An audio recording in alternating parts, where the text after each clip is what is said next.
2014 के बाद जिस तरीके से देश का एक बहुत बड़ा वर्ग भारतीय जनता पार्टी पर भरोसा करता हुआ दिखाई देता है, भारतीय जनता पार्टी के साथ जुड़ता हुआ दिखाई देता है, और 2014 के बाद जिस तरीके से 2019 की बात करें या 2024 की बात करें, जिस तरीके से देश की एक बहुत बड़ी आबादी ने प्रधानमंत्री नरेंद्र मोदी जी पर विश्वास जताने का काम किया, ये स्पष्ट रूप से इंडी अलायंस, खास करके इंडी अलायंस के मुखिया राहुल गांधी जैसे लोगों को किस तरीके से जो परिवारवाद की जमात चलाने वाले लोग, जो परिवारवाद के पोषक हैं, गांधी नेहरू परिवार, हालांकि ये तथाकथित गांधी हैं, लेकिन इन लोगों ने जिस तरीके से पूरे देश में एक अघोषित राजतंत्र चलाने का काम किया, ऐसे लोग किस तरीके की मानसिकता से ग्रसित रहते हैं, इसका पैमाना पूरे देश में, खास करके कांग्रेस शासित राज्यों में और वैसे राज्य जहां की परिस्थितियां संवेदनशील रहीं, खास करके जम्मू कश्मीर की बात करूंगा, वहां पर भी इनके नेताओं ने किस तरीके के बयान दिए, ये पूरे देश के लोगों को जानने की आवश्यकता है। मेरा स्पष्ट रूप से मानना है, और ख़ास करके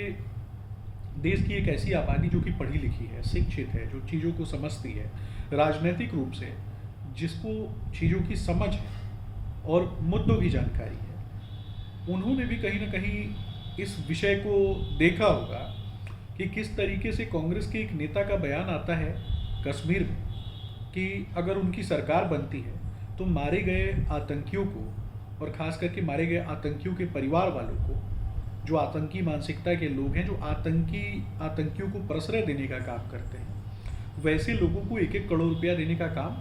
इनकी सरकार करेगी। दक्षिण भारत में भी इनके नेताओं का किस तरीके से बयान निकल करके आता है, आतंकी मानसिकता के लोगों को समर्थन करते हुए ये कहते हैं कि गवर्नर को भागना पड़ेगा, ये कहते हैं कि बांग्लादेश की तरह गवर्नर को भागना पड़ेगा। बांग्लादेश में जिस तरीके से हिंदुओं के साथ अत्याचार हो रहा है,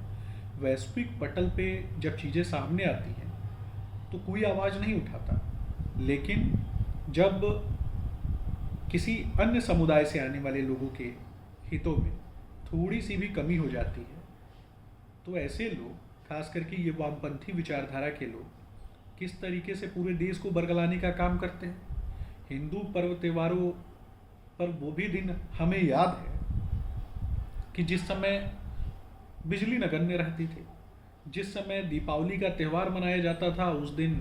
के 2 दिन पहले से बिजली गायब रहती थी और 2 दिन बाद बिजली आती थी। परंतु जिन त्योहारों में बिजली की आवश्यकता नहीं है, खास करके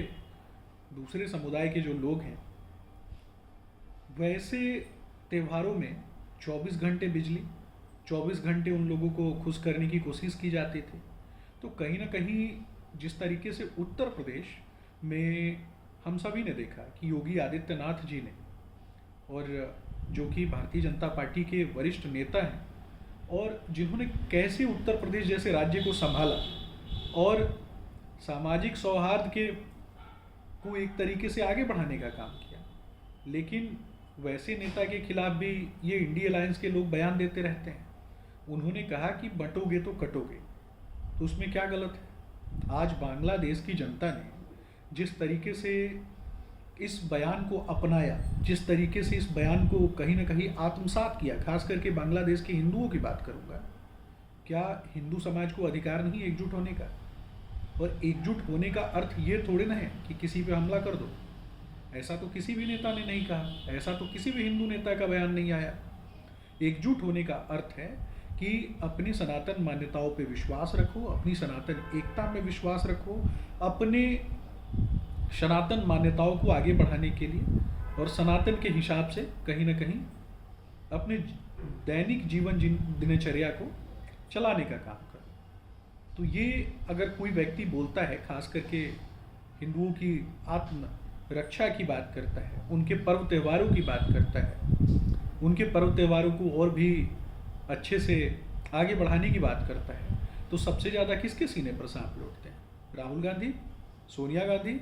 और राहुल गांधी जैसे लोगों के, खास करके ये कांग्रेस की जो जमात है, जब ये वोट जिहाद की बात करते हैं, जब ये लैंड जिहाद की बात करते हैं, जब देश के केंद्र दिल्ली में नारा लगता है कि भारत तेरे टुकड़े होंगे इंशाअल्लाह इंशाअल्लाह, जब देश के केंद्र दिल्ली में ये नारा लगता है कि अफजल हम शर्मिंदा हैं, हर घर से अफजल निकलेगा, तो क्या उस समय केंद्र की सरकार को इतना भी अधिकार नहीं कि जिस घर से अफजल निकलेगा उस घर में अफजल को फिर से घुसा दिया जाए? ये सोचने की आवश्यकता देश के 100 करोड़ से भी ज़्यादा आबादी में रहने वाले जो एक बहुत बड़ा बहुसंख्यक वर्ग है, जो राष्ट्र हित के लिए काम करता है, जो भारत को माँ मानता है, जो पंच तत्वों में यकीन रखता है, जो वसुधैव कुटुंबकम की नीति पर आगे बढ़ता है, ऐसे लोगों को कहीं ना कहीं सोचने की आवश्यकता है और एकजुट होने की आवश्यकता है। ये मेरा भी मानना है। लेकिन आज जिस तरीके से कश्मीर में ये घटनाएं हो रही हैं, जिस तरीके से आपने देखा कि कश्मीर में सरकार बनने के बाद आतंकी घटनाओं का क्रम बढ़ता है और केंद्र सरकार कैसे कार्रवाई करती है, ऐसे लोगों को तो चुन चुन कर मारने का केंद्र काम जो है वो केंद्र सरकार तो कर ही रही है। और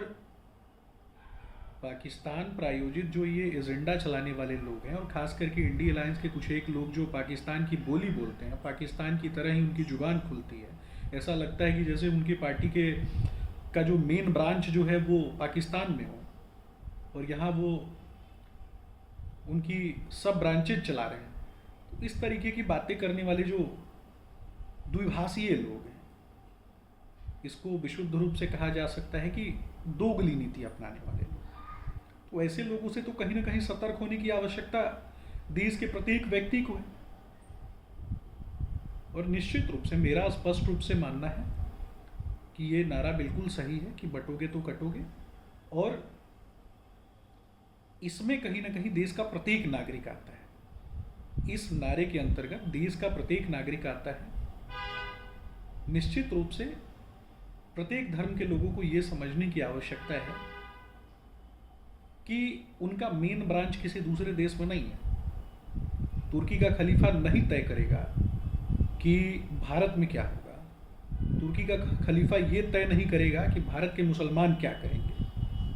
अगर तय करना है तो भारत के मुसलमानों को तय करना चाहिए कि दुनिया क्या करेगी, ये जो गल्फ कंट्रीज हैं वो क्या करेंगी। तो ये कहीं ना कहीं भारत के लोगों को समझने की आवश्यकता है। और आज आदरणीय प्रधानमंत्री नरेंद्र मोदी जी के नेतृत्व में जिस तरीके से भारत सक्षम, सुदृढ़, अपनी सांस्कृतिक धरोहर, सांस्कृतिक विरासत को आगे बढ़ाते हुए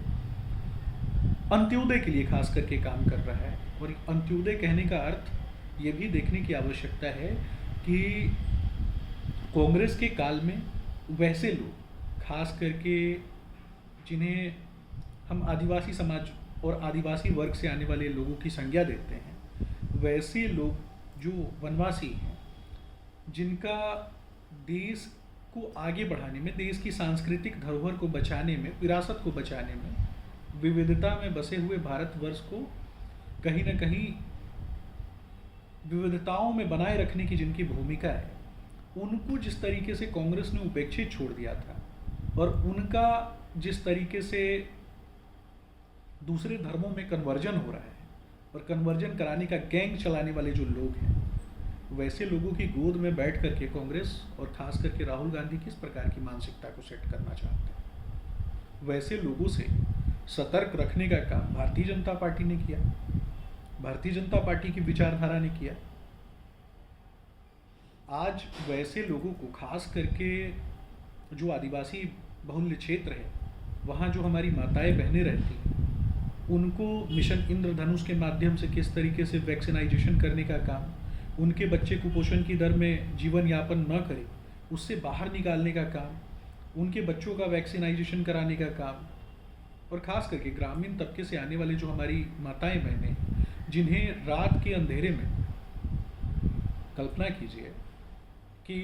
देश में जो मध्यम तबका है, देश में जो अपर मिडिल क्लास है,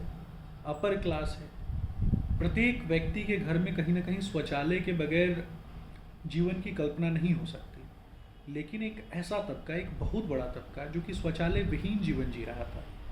जिनको आवश्यकता थी इज्जत घर की, वैसे लोगों के लिए अगर किसी ने काम किया